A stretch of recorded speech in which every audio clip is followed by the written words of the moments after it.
안녕하십니까. 토뉴브 토요 뉴스 브리핑의 강성범입니다. 저희 토뉴브 이 메타TV 뉴스가 기획한 경기도 본격 시사 토크 프로그램인데요. 오늘이 꼭 한 달째가 되는 날입니다. 4회 방송인데 지난주 제 3회 방송 같은 경우에 저희 프로그램 구성이 한 서너 곡지로 되어 있는데 일부가 방송 이틀 만에 유튜브 조회수 3,000을 기록했습니다. 너무나 감사드립니다. 보다 노력하겠고요. 오늘은 전문가 패널이 4분이 등장합니다. 그만큼 내실과 완성도를 기했다는 말씀 드립니다. 오늘 패널들 소개해드리죠. 먼저 경기도에서 환경국장과 경제실장 등 역임하셨습니다. 박신환 국장님 자리하셨습니다. 네, 안녕하세요. 네, 그리고 스마트 도시문화연구소 김세현 박사님 자리하셨습니다. 네, 안녕하십니까. 그리고 창조도시경제연구소 이재문 소장이십니다. 안녕하세요. 안녕하세요. 네. 첫 번째 주제를 살펴보겠습니다. 네. 무상버스 재검토 확대 실시 이렇게 붙여봤습니다. 다름이 아니라 이 김동연 경기도지사의 공약 중에 200원 버스 요금 인하가 핵심 공약이었습니다. 이 지역 화폐 10% 상시 할인하고 GTX 확충과 더불어서 이것이 아주 중요한 공약이었는데 이게 지금 무산될 위기예요. 박 국장님 어떻게 된 일입니까 이게? 그렇죠. 이게 그 김동연 지사가 이제 선거 캠페인 할 때 중요한 공약으로 네. 평가가 됐고 또 그랬는데 결국 그 도의 이제 그 예산의 문제로 아마 재검토 얘기도 나오고 지금 있는 것 같습니다. 불행하게도 네. 지금 뭐 우리 국내뿐만 아니라 세계적인 경제 상황이 인플레이션 기조 아닙니까? 모든 게 지금 올라가고 네. 있는데 그러면 버스 요금도 당연히 그거에 맞춰서 올려야지 되는 그런 압박을 받고 있는데 네. 200원 이제 인하 공약을 내놨었단 말이죠. 예. 그러니까 뭔가 지금 경제 상황이랑 맞지 않는 그런 거고 또 하나는 도세 경기 도세가 충분하면 세입이 많이 들어오면 네. 그 인하하고 그걸 이제 보충할 수도 있을 텐데 지금 부동산 경기가 별로 안 좋죠. 집값이 그냥 뚝뚝 떨어지면서 이제 부동산 거래 절벽을 맞이하게 됐죠. 경기 도세는 주로 이제 부동산의 거래로부터 나오거든요. 취득세나 그다음에 양도세 네. 중심으로 이제 도세가 구성되어 있어요. 그런데 이제 부동산 거래가 없으니까 세입이 줄어들고 세입이 줄어드니까 재정이 취약해지니까 사실은 예산이 많이 들어가는 사업을 할 수가 없는 거죠.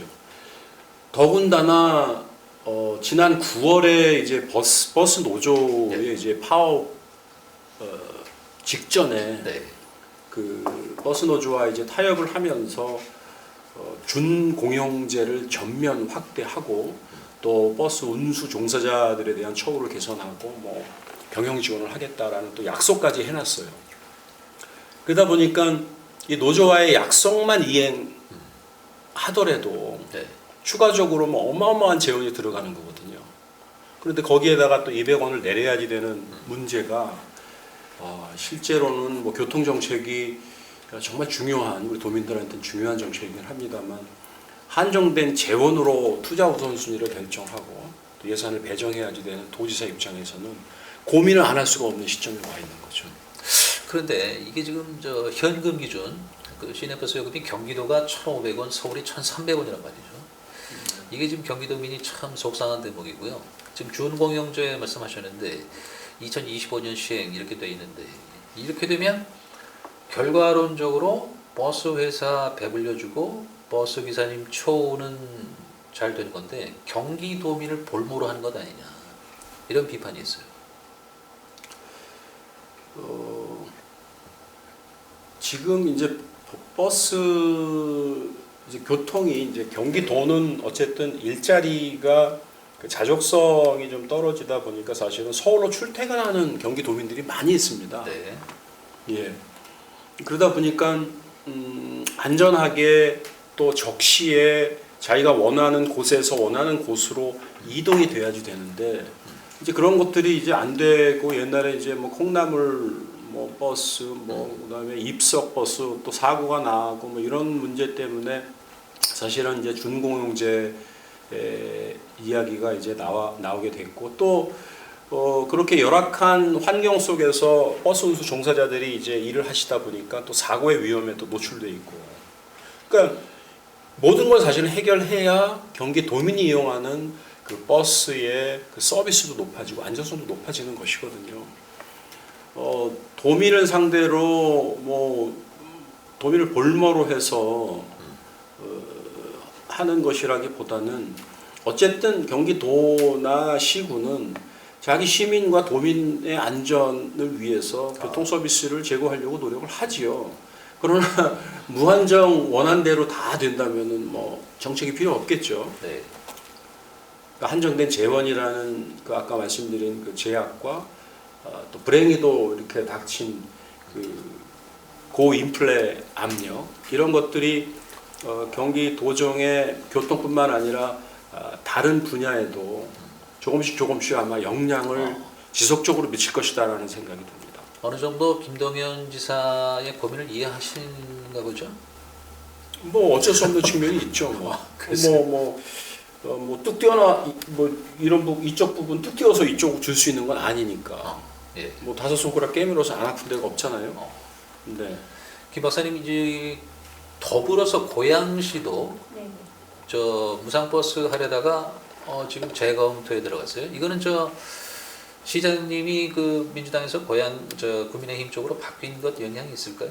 아무래도 있지 않을까라는 생각이 들고 뭐 일단 경기도 고양시 이제 무상 버스 정책은 전 시장님이 이제 추진하겠다라고 네. 했던 부분이었고 이제 이번에 국민의힘 시장님으로 네. 바뀌면서 이제 여러 가지 예산 부분을 아마 검토를 해봤다라고 하더라고요. 네. 이제 그 부분에서 굉장히 한 100억 원 넘게 소요가 되니 기존에 없던 정책을 그 전 시장이 사실 공약으로 해서 정책으로 내걸었는데 네. 갑자기 없던 거를 마련하려고 하니 사실 좀 힘들지 않겠나.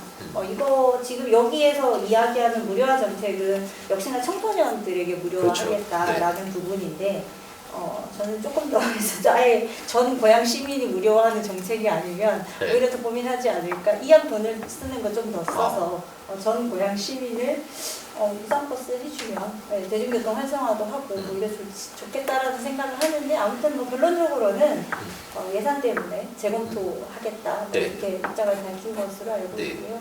이 소장님 저 이 무상버스 이런 게 어떤 시선으로 보면 이게 시민의 이동권 보장이고 네. 또 이 대중교통을 이용하면 이제 교통난 완화에도 도움이 되는 건 아닙니까? 예, 그렇죠.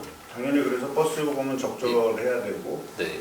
또 이제 운행의 편의성이라든지 이제 안전성이 담보가 돼서 운행이 돼야 되죠. 네. 근데 이제 어떤 예산이 뒷받침되지 않는 어떤 가격이나라든지 이런 거는 어떻게 보면 지속 가능성이 없다라고 저희가 보여지기 때문에 어떻게 보면 일회성이나 보여주기식의 어떤 행정으로 끝날 수 있기 때문에 근본적인 문제를 좀 이렇게 개선하는 것이 좀 필요하다라고 생각을 합니다.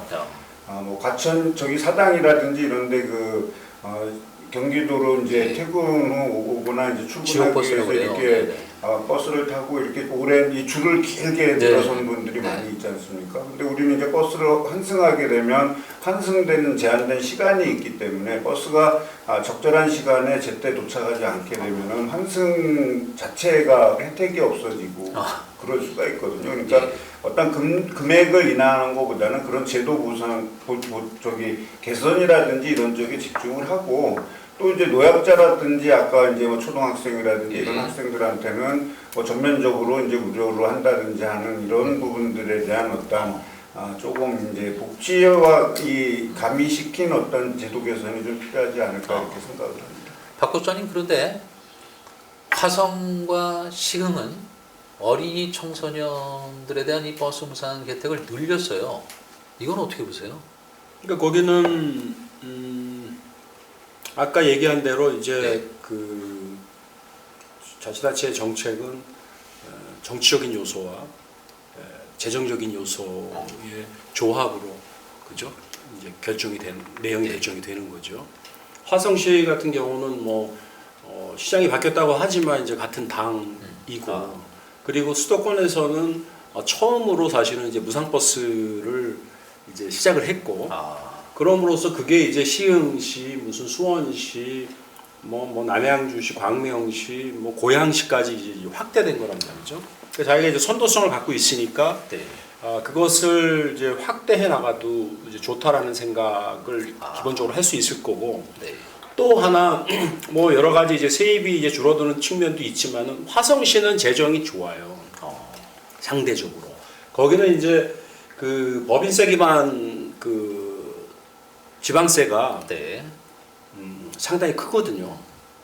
대기업들 자, 때문에 뭐 특정 대기업을 뭐 언급하지는 않겠습니다만 이제 그러다 보니까는 사실은 이런 무상 버스 정책을 사실은 시행할 수 있었던 부분이고 네. 말씀하신 대로 이제 청소년 중심에서 이제 청소년 연령도 좀 확대하고 또 노인들 그죠 65세, 네. 64세 이상 노인으로 확대하고 그래서 지금 이제 그렇게 운영이 되고 있는데 점점 이제 연령대를 확대해 간다는 게 이제 화성시의 입장입니다. 뭐 시흥시도 그런 측면에서 보면 네. 뭐 재선에 또 성공을 했고 네. 뭐 또 그런 뭐 재정적인 이제 우선 순위에서 시장께서 그렇게 판단을 하셔서 또 확대하는 거죠. 이게 이제 지방자치인 겁니다. 그러나 궁극적으로는 그 시민들한테 무상으로 주는 것도 중요하지만 그 교통 그 체계에서 뭐 버스가 깨끗하고 안전하고 또 버스 운수 종사자 기사님들이 또 아주 좋은 환경에서 근무를 해야 하고 네. 또 버스 회사를 운영하는 기업들도 적자를 보면서 할 수는 없는 거거든요. 그렇죠. 네. 그러니까 거기에도 일정 정도 이제 그 보조금이나 이제 재정 지원이 들어가야지 되는데, 그러니까 이런 것들이 어떤 선에서 조화를 이루어야지 되는 것인지 네. 이런 것을 사실 이제 찾아나가는 게 사실 이제 행정의 이제 묘미이기도 하고 또 한편으로 또 어려움이기도 하고 그렇게 봐야 되겠죠. 알겠습니다. 무상버스 재검토냐 확대 실시냐 어쨌든 이 김동연 도지사의 경기도민을 위한 200원 버스 요금 인하는 안 될 것 같습니다. 이 문제는 여기까지 다루겠습니다.